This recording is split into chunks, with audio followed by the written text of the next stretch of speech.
Students, welcome back to the class. तो आज अपन डिस्कस करेंगे practical question number 9 of ratio analysis. तो पहले इसे अच्छे से रीड करेंगे।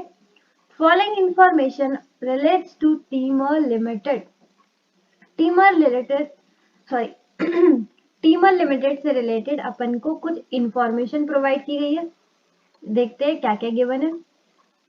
पहला, डेटर्स वेलोसिटी, ये दूसरा नाम होता है डेटर कलेक्शन पीरियड का। ठीक, नेक्स्ट क्रेडिटर्स वेलोसिटी। अब मुझे ये बताओ ये किसका नाम है, तो ये होगा क्रेडिटर पेमेंट पीरियड का। ठीक है, ये दोनों अपन को गिवन है मंथ्स में, तो ऊपर लिखेंगे months. Clear. STR stock turnover ratio दे रखा है 1.5, gross profit ratio 25%, bills receivable भी दे रखा है। नोटेड, बिल्स रिसीवेबल 25,000 वैल्यू दे रखी है, बिल्स पेबल की भी वैल्यू दे रखी है 10,000। नेक्स्ट जीपी गिवन है। अरे वाह, मतलब क्या किस्मत है हमारी। इधर देखो जीपी रेशियो गिवन है 25% और इधर अपन को जीपी भी गिवन है। अब जीपी रेशियो का फॉर्मूला क्या होता है, जीपी अपॉन सेल्स। ठीक है, तो जीपी भी गिवन है, उसका रेशियो भी गिवन है 25%, तो यहाँ से अपनी सेल्स आराम से कैलकुलेट हो जाएगी। और आपको पता ही है, एक बार सेल्स कैलकुलेट हो जाती है तो हमारा क्वेश्चन कितना आसान हो जाता है। Next, fixed asset turnover ratio ये दे रखा है 4। Next, important, closing stock of the period is 10,000 above the opening stock. बोल रहे हैं, ध्यान से सुनना ये line, closing stock of the period is 10,000 above the opening stock. इसका मतलब है जो क्लोजिंग स्टॉक है वो ओपनिंग स्टॉक के 10,000 ज्यादा है, यानी कि जो भी ओपनिंग स्टॉक होगा उसमें अगर अपन ने 10,000 ऐड कर दिया तो वो बन जाएगा हमारा क्लोजिंग स्टॉक। समझ में आ गया। Closing stock of the period is 10,000 above the opening stock. जो ओपनिंग स्टॉक होगा उसमें 10,000 ऐड करना है और हमारा क्लोजिंग स्टॉक आ जाएगा। सिंपल। ठीक है, और मैंने आपको बताया है जब भी अपन को ओपनिंग स्टॉक या क्लोजिंग स्टॉक से रिलेटेड इंफॉर्मेशन गिवन हो तो अपन एवरेज डेटर्स को ओपनिंग क्लोजिंग नहीं मानते। ठीक है, जैसे कुछ क्वेश्चन में अपन क्या करते थे, एवरेज डेटर्स आता था या एवरेज इन्वेंट्री आती थी, उसी को अपन ओपनिंग क्लोजिंग मान लेते थे। लेकिन इस क्वेश्चन में ऐसा नहीं है, इस क्वेश्चन में क्लियरली गिवन है तो अपन को ओपनिंग और क्लोजिंग अलग अलग निकालना पड़ेगा। ठीक है, क्लियर, कोई असम्पशन नहीं लेनी है। आगे देखें, क्वेश्चन की requirement, determine sale and COGS. Sale तो अपन ने 1 सेकंड में निकाल ही ली थी, यहाँ पर बस कैलकुलेशन करने का देर थी। दूसरा सीओजीएस, वो भी निकल जाएगा क्योंकि अगर सेल आ गई यहाँ से, जीपी अपन को पता ही है, तो सीओजीएस मतलब ये तो ऑन द टिप काम हो रहा है। अभी तो अपन ने कॉपी को हाथ भी नहीं लगाया, उससे पहले सन्ड्री डेटर कैलकुलेट कर लेंगे, कोई दिक्कत नहीं। सन्ड्री क्रेडिटर कोई दिक्कत नहीं। क्लोजिंग स्टॉक निकल आएगा। फिक्स्ड एसेट, 5 चीजें कैलकुलेट करनी है, बहुत ही सिंपल, ना कोई बैलेंस शीट का झंझट ना कुछ। चलो फटाफट कॉपी पर चलते हैं, जल्दी सॉल्व करते हैं। कॉपी पर लिखो रेशियो एनालिसिस का प्रैक्टिकल क्वेश्चन नंबर 9। और आज अच्छी बात यह है कि ये अपना लास्ट प्रैक्टिकल क्वेश्चन है। अपन ने काफी अच्छी रेशियो एनालिसिस की प्रैक्टिस कर ली है। और यहाँ पर एक बात ध्यान रखना, जो अभी लेटेस्ट मटेरियल है उसके अकॉर्डिंग ये लास्ट है प्रैक्टिकल क्वेश्चन नंबर 9। लेकिन जैसे जैसे आगे मटेरियल अपडेट होता जाता है उसी तरीके से मैं प्लेलिस्ट भी अपडेट कर देती हूँ। कुछ भी एडिशन होता है तो उसको ऐड कर देते हैं, कुछ भी डिलीट होता है तो उसे माइनस कर देते हैं। ठीक है, तो आप प्लेलिस्ट में देखते हुए चलना, उसके अकॉर्डिंग रहेगा। हो सकता है आगे जाके 10, 11 और भी प्रैक्टिकल क्वेश्चन बढ़ जाए तो वो और हो जाएंगे। ठीक है, फिलहाल के लिए मैं बता रही हूँ लेटेस्ट, अभी ये लास्ट प्रैक्टिकल क्वेश्चन है। ठीक है ना, बाकी आपको हमेशा प्लेलिस्ट के अकॉर्डिंग ही चलना है। सॉल्यूशन में लिखो जो इसकी 4 रिक्वायरमेंट थी। पहला सेल्स एंड सीओजीएस, दूसरा सन्ड्री डेटर्स, तीसरा सन्ड्री क्रेडिटर्स। अच्छा, 5 रिक्वायरमेंट थी। फोर्थ हमारी क्लोजिंग स्टॉक और फिफ्थ हमारी फिक्स्ड एसेट। और हम हमेशा रेशियो एनालिसिस का कैसे क्वेश्चन करते हैं, मेन ध्यान देते हैं अपन वर्किंग्स का। ठीक है, और वर्किंग्स में अपन क्या लिखते हैं, जो भी क्वेश्चन की इंफॉर्मेशन गिवन थी वो as it is copy paste कर देते हैं 1 2 3 करके। ये देखो, सब कुछ वही लिख दिया मैंने एज इट इज। अब तो आपको बिल्कुल आदत ही हो गई होगी इस तरीके से करने की। आ जाओ, अब अपन यहाँ पर ध्यान देंगे कि यहाँ पे जो मेन मेन इंफॉर्मेशन यहाँ लिख देंगे, लेकिन जो लास्ट की इंफॉर्मेशन रह जाएगी कि हाँ इसकी वजह से डेटर्स कैलकुलेट हुए, इसकी वजह से सेल्स सीओजीएस कैलकुलेट हुए, वो यहाँ सॉल्यूशन में लिख देंगे, ठीक है, क्योंकि सॉल्यूशन में भी तो कुछ होना चाहिए ना, इसलिए। अभी आपको हो सकता है वाली बात समझ में नहीं आई हो, जब कंप्लीट हो जाएगा तब आपको समझ में आ जाएगा। तो अभी एक एक करके वर्किंग उठाते हैं। पहली गिवन थी डेटर वेलोसिटी, और डेटर वेलोसिटी और कुछ नहीं बल्कि क्या होता है, डेटर कलेक्शन पीरियड, जो भी गिवन है 3 मंथ। तो सबसे पहले इसका मुझे फॉर्मूला बताओ।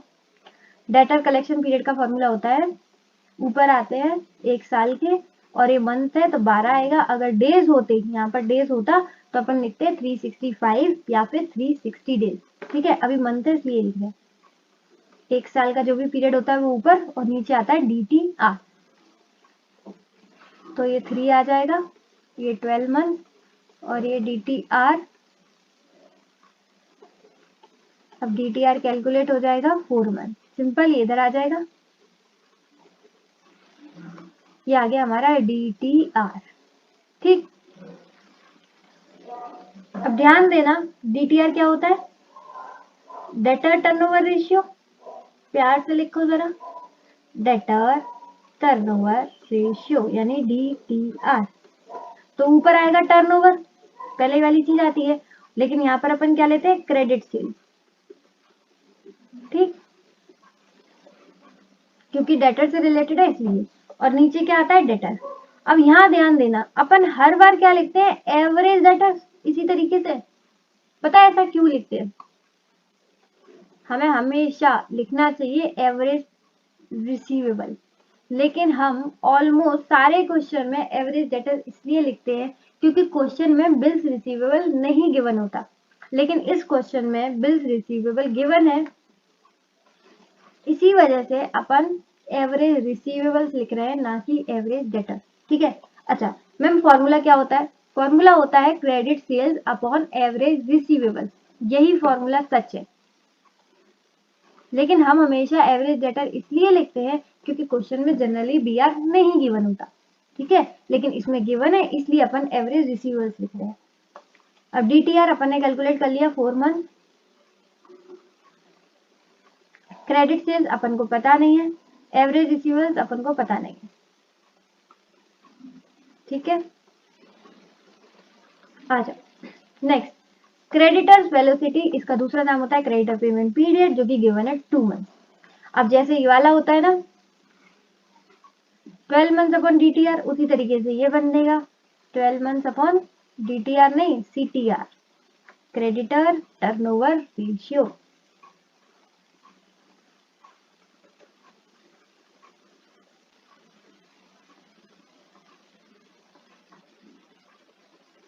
CTR, ठीक है। तो पहले CTR यहाँ से कैलकुलेट कर लेते हैं, ये सेकंड गिवन था, सेकंड मतलब 2 मंथ, CTR इधर आ जाएगा तो इधर आ जाएगा, तो 12 डिवाइड बाई 2 यह हो जाएगा 6 मंथ, ठीक, ये हमारा आ गया CTR। अब ऊपर क्या आएगा, टर्नओवर। टर्नओवर यहाँ पर क्या मतलब होता है, सेल्स थोड़ी, क्रेडिटर है भाई, क्रेडिटर मतलब ऊपर आएगा परचेज, और क्रेडिटर किससे रिलेटेड होता है, कैश परचेज या क्रेडिट, क्रेडिट परचेज, तो ऊपर आएगा क्रेडिट परचेज, और नीचे क्या आएगा, एवरेज क्रेडिटर्स। बट अगेन इस क्वेश्चन में बिल्स पेबल भी गिवन है, तो एवरेज खाली क्रेडिटर्स नहीं बल्कि एवरेज पेबल नाम एकदम सही बैठेगा, ठीक है। अब मुझे बताओ क्या क्या पता है अपन को, अपन को सिर्फ और सिर्फ पता है CTR यानी कि 6 महीने, ना परचेज पता और ना ही पेबल पता, ठीक। तो जितने में जो जो पता है बस उतना ही लिखना है, बाकी नेक्स्ट वर्किंग पर अपन को शिफ्ट हो जाता है। नेक्स्ट है हमारा स्टॉक टर्नओवर रेशियो, कितना दे रखा है 1.5। स्टॉक टर्नओवर रेशियो का क्या फॉर्मूला होता है, सबसे पहले आएगा टर्नओवर, टर्नओवर का मतलब होता है सेल्स, लेकिन स्टॉक के केस में अपन पहली प्रायोरिटी देते हैं COGS का। मैम आपने कितना बार बताया ये चीज, अरे जितनी बार बताओ उतना कम है, आपके दिमाग में एकदम बैठना चाहिए। और नीचे क्या आ जाता है, एवरेज स्टॉक, स्टॉक ही लिख दूं, वैसे इन्वेंट्री भी लिख दो, कोई दिक्कत नहीं है। एवरेज स्टॉक कितना है 1.5।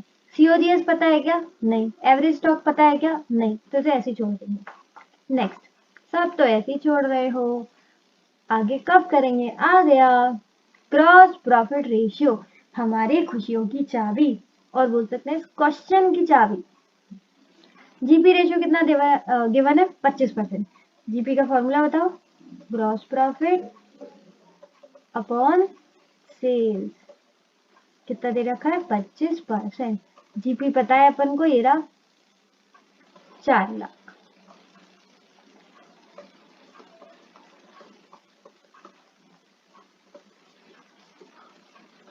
पच्चीस परसेंट इधर आ जाएगा, तो sales equals to 4 lakh divided by 25%। फटाफट कैलकुलेट करो। कैलसी कहाँ गया हमारा? ये 4 लाख डिवाइडेड बाय 25%, ये आ गया 16 लाख। 16 लाख, तो ये आ जाएगी हमारी सेल्स। ठीक, 16 लाख। नेक्स्ट, ये वाली हमारी वर्किंग कंप्लीट हो गई पूरी तरीके से। इस वर्किंग में कुछ करना नहीं है, इसमें भी कुछ नहीं करना, इसमें भी कुछ नहीं करना। लास्ट आ गया फिक्स्ड एसेट टर्नओवर रेशियो। इसका फॉर्मूला क्या होगा? जब भी टर्नओवर आते हैं तो पहले ये लिखते हैं, यानी कि टर्नओवर, टर्नओवर का मतलब होता है सेल्स, और नीचे आएगा फिक्स्ड एसेट्स। ठीक है, और ये कितना है? 4। सेल्स पता है क्या? हाँ, अभी अभी तो कैलकुलेट किया, 16 लाख।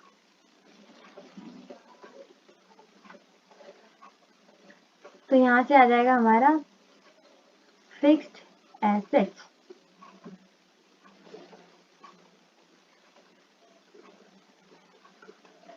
सिक्सटीन डिवाइडेड बाई 4, ये तो बिना कैलकुलेशन के आ जाएगा 4 लाख।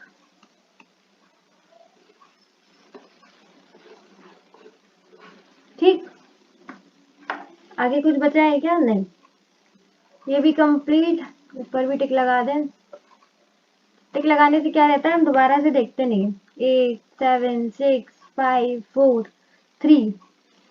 अब वापस आ जाते हैं यहाँ पर। सीओजीएस चाहिए था अपन को, और सीओजीएस कैलकुलेट हो सकता है। सीओजीएस अपन को क्वेश्चन की भी तो रिक्वायरमेंट है, तो डायरेक्ट सीओजीएस वहीं कैलकुलेट करते हैं। ये रहा। ठीक है, यही मैं बता रही थी, कुछ चीजें क्वेश्चन में भी कैलकुलेट कर लेना, जो सॉल्यूशन होगा। कॉस्ट ऑफ गुड्स सोल्ड, यानी कि सीओजीएस कैसे आता है? Sales minus GP. कितना बार बताती, अब तो रट गया होगा आपको। सेल्स माइनस जीपी, सेल्स था शायद 16 लाख, जीपी 4 लाख। 6 में से 4 गए 2, ये आ गया 12 लाख।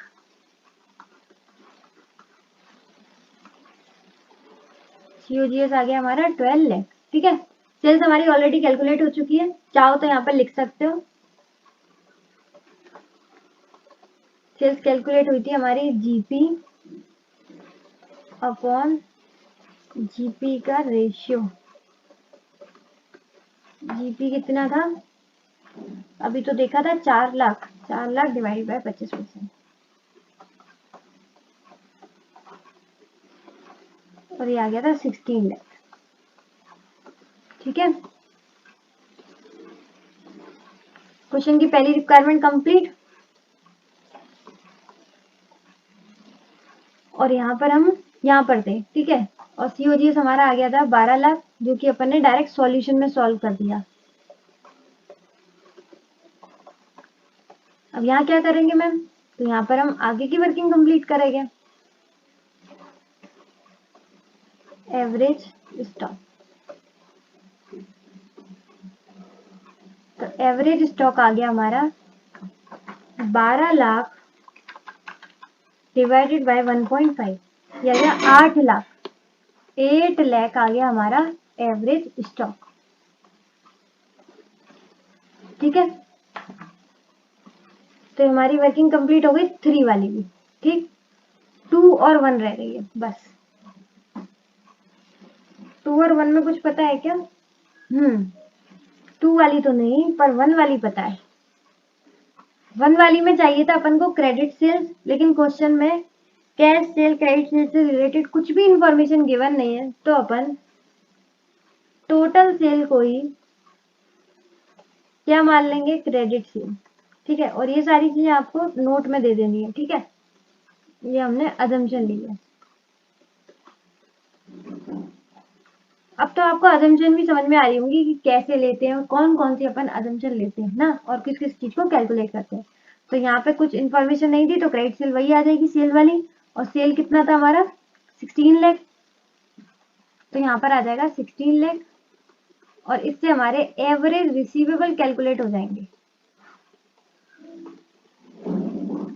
16 डिवाइड बाय 4, ये आ गया 4 लाख। ठीक, तो यानी कि हमारी फर्स्ट वर्किंग भी कंप्लीट। अब वर्किंग्स में हमारी सिर्फ और सिर्फ सेकंड वर्किंग रह गई है, क्योंकि उसमें अपन को चाहिए परचेज। ठीक है, इस वजह से जब परचेज आ जाएगी तब देखेंगे। बाकी अगर देखो तो हमारी सारी वर्किंग्स कंप्लीट है, तो अपन सॉल्यूशन की तरफ जा सकते हैं, जिसमें अपन ने एक चीज तो सॉल्व कर ही दी है। सेकंड है हमारा सन्ड्री डेटर्स। अब देखो, अपन को एवरेज रिसीवेबल्स पता है।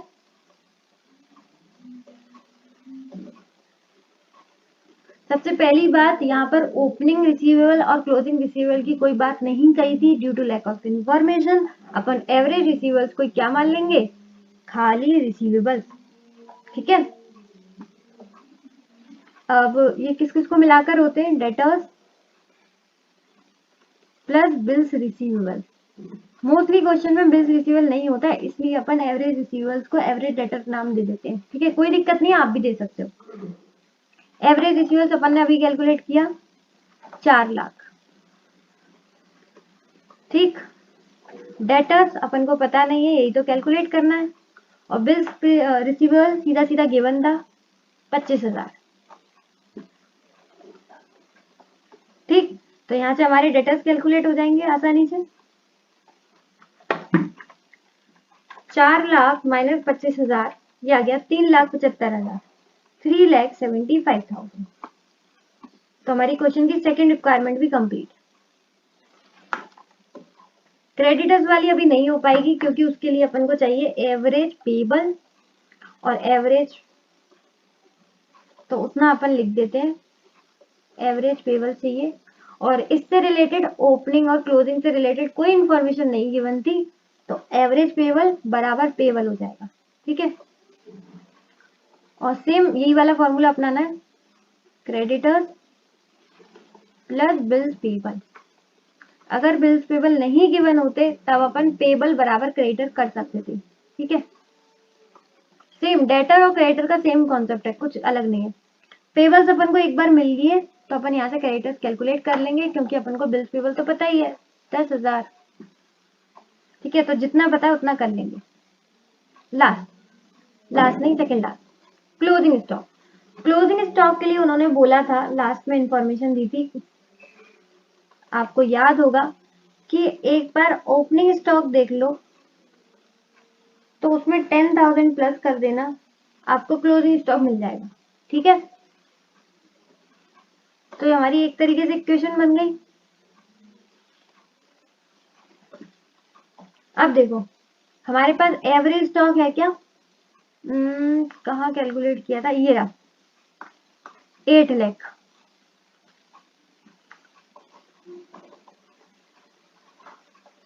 एवरेज स्टॉक होता क्या है? Opening plus closing divided by 2। और एवरेज स्टॉक पता ही है अपन को 1 लाख। ओपनिंग पता है क्या? नहीं, लेकिन ये पता है कि क्लोजिंग ओपनिंग का 10,000 है, क्लोजिंग ओपनिंग प्लस 10,000 है। ठीक है, तो ओपनिंग ये रहा, और क्लोजिंग अपन ने ऐसे लिख दिया ये वाली इक्वेशन से।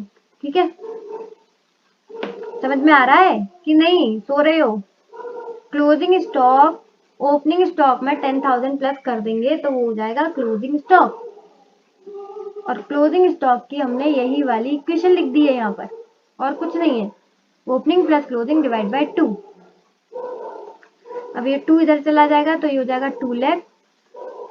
और एक ओपी, दो ओपी, तो ये हो जाएंगे 2 ओपनिंग स्टॉक प्लस 10,000, ये इधर चला जाएगा तो हो जाएगा 1,90,000 2 ओपी।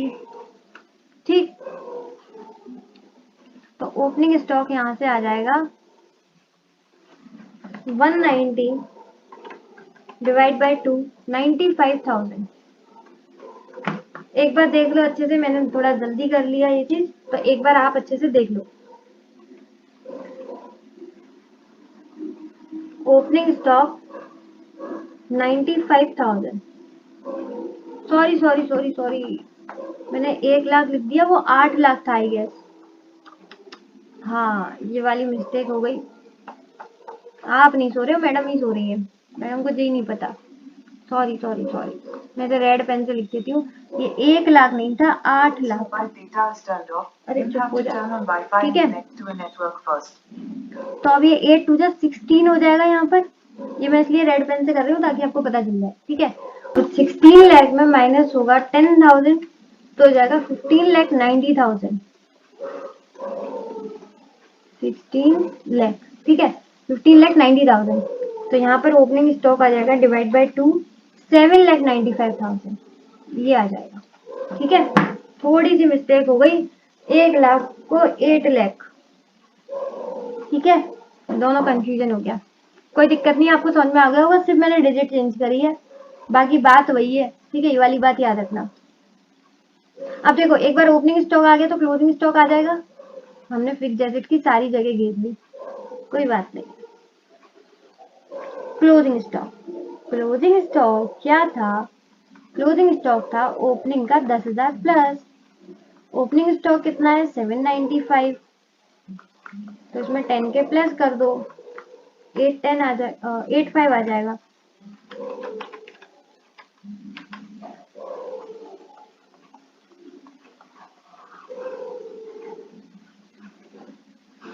तो क्वेश्चन की रिक्वायरमेंट कंप्लीट हमारी, फोर्थ वाली भी।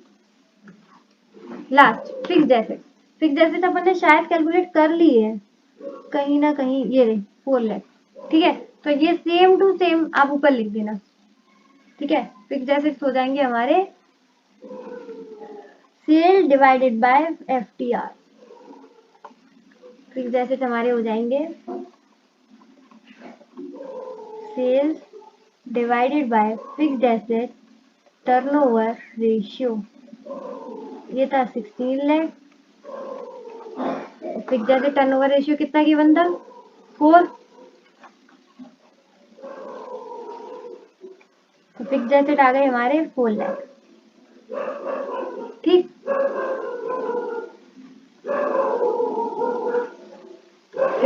सब कंप्लीट है अपना, 5 4 2 1। सिर्फ एक क्वेश्चन की रिक्वायरमेंट रह गई है, क्रेडिटर, और ये सिर्फ और सिर्फ किसकी वजह से रह गई है? एवरेज पेबल्स की वजह से, इसकी वजह से। और एवरेज पेबल्स किसकी वजह से रह गए हैं? ये रहे सेकंड वर्किंग एवरेज पेबल्स रह गए हैं क्रेडिट परचेज पर। तो अब अपन को ध्यान देना है परचेज पर, ठीक है। अब परचेज के लिए इधर आओ जरा, अलग से आपको ट्रेडिंग अकाउंट में बताऊं कैसे बनता है, अच्छे से बनाना है, ठीक है।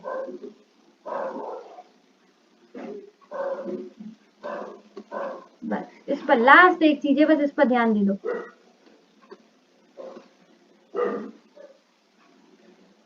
जल्दी जल्दी बताना ट्रेडिंग अकाउंट में क्या क्या आता है। बचपन में बनाया था ट्रेडिंग अकाउंट, 2 ओपनिंग स्टॉक,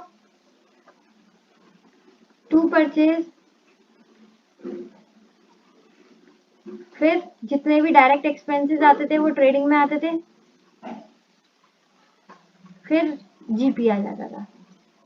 इधर यही सारे आइटम्स आते थे। क्रेडिट साइड क्या आता था? ये ट्रेडिंग का डेबिट है और ये ट्रेडिंग का क्रेडिट। क्रेडिट साइड क्या आता था? बाय सेल्स और बाय क्लोजिंग स्टॉक, यही सारी चीजें आती थी अपनी ट्रेडिंग अकाउंट में। जो कॉमर्स बैकग्राउंड से होंगे उनको तो बहुत सिंपल लग रहा होगा, ठीक है। जो नहीं है वो कोई दिक्कत नहीं, आप प्रैक्टिस करो, ट्रेडिंग अकाउंट को जानो कि ट्रेडिंग अकाउंट में ये सारे आइटम्स आते हैं, ठीक है। अब मुझे बताओ क्या क्या अपन को पता है। ओपनिंग स्टॉक पता है क्या? 795 और क्लोजिंग 8,05,000, 7,95,000, ये पता है अपन को 8,05,000। ठीक है, परचेज पता है क्या? नहीं, पूरी कहानी परचेज के लिए तो कर रहे हैं। Direct expenses, direct expenses related कोई इंफॉर्मेशन गिवन नहीं थी तो इसको अज्यूम कर लेंगे 0। जीपी पता है क्या? हाँ 4 लाख। अब बस सेल्स रह गई है तो हमारा ट्रेडिंग अकाउंट कंप्लीट हो जाएगा। सेल्स थी 16 लाख। ठीक, सब कुछ पता है, बस अब बैलेंस कर लो। 16 लाख प्लस 8,05,000, ये आ गया 24,05,000। ठीक, अब इसको माइनस कर दो, माइनस 7,95,000 माइनस 4 लाख, ये आ गया 12,10,000। फाइनली फाइनली फाइनली हमारे पास आ चुकी है परचेज, जिसकी वजह से हमारी सेकंड वर्किंग रह गई थी और हमारे क्रेडिटर्स रह गए थे। तो चलते हैं फटाफट।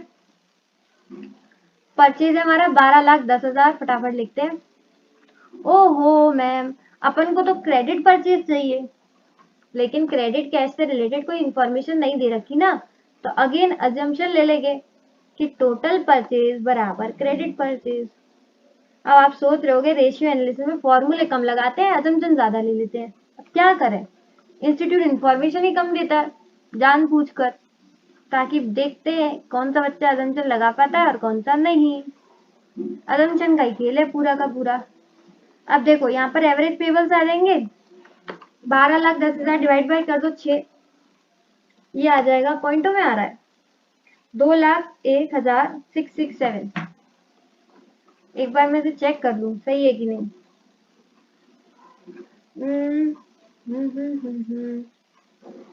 2,01,667 करेक्ट है बिल्कुल, पॉइंटों में आया था, थोड़ा वो लगता है क्या सही है कि नहीं।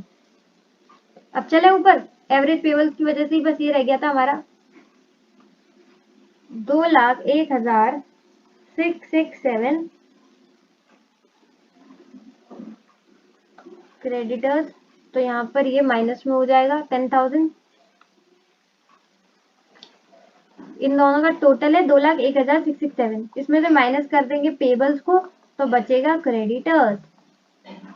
ठीक, आज भी अगेन खिचड़ी पक चुकी है।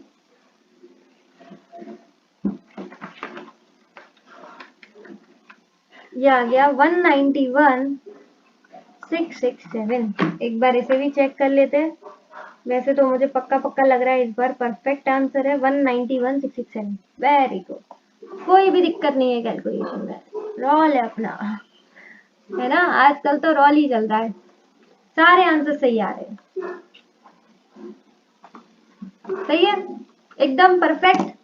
प्रैक्टिकल क्वेश्चन नंबर 9 कंप्लीट हो गया हमारा, साथ के साथ हमारा रेशियो एनालिसिस चैप्टर भी कंप्लीट हो गया according to the latest material. अगर आगे जाके कुछ भी ऐड होता है, कुछ भी डिलीट होता है, तो उसके अकॉर्डिंग प्लेलिस्ट भी हो जाएगी एडिट। आपको बिल्कुल टेंशन लेने की जरूरत नहीं है, आप बस प्लेलिस्ट पकड़ा करो और उसे खत्म कर दिया करो। बस मेरे साथ साथ एक बार क्वेश्चंस कर लिया करो, आपको समझ में आ जाएगा कि किस तरीके से वर्किंग्स बनानी है, किस तरीके से क्वेश्चंस को सॉल्व करना है और क्या क्या अजम्पशंस लेनी है। ठीक है, ये सारा हो गया, देख लो कुछ बाकी तो नहीं है, पूरी तरीके से क्वेश्चंस कंप्लीट है, पूरी तरीके से। तो उम्मीद है आपको क्वेश्चन समझ में आया हो, इसकी प्रेजेंटेशन समझ में आया हो। तो आज के लिए बस इतना ही। If the video is helpful for you, then hit the like button, share with your mates as well if it deserves, and yeah, do subscribe now. Subscribe तो बनता है, जल्द से जल्द आपको नोटिफिकेशंस पहुंचाने के लिए, सारे के सारे स्टडी मटेरियल सॉल्यूशंस पहुंचाने के लिए। तो इसी के साथ इसी तरीके से खुश रहिए, मुस्कुराते रहिए, मिलते हैं नेक्स्ट वीडियो में, तब तक के लिए bye bye, be happy always.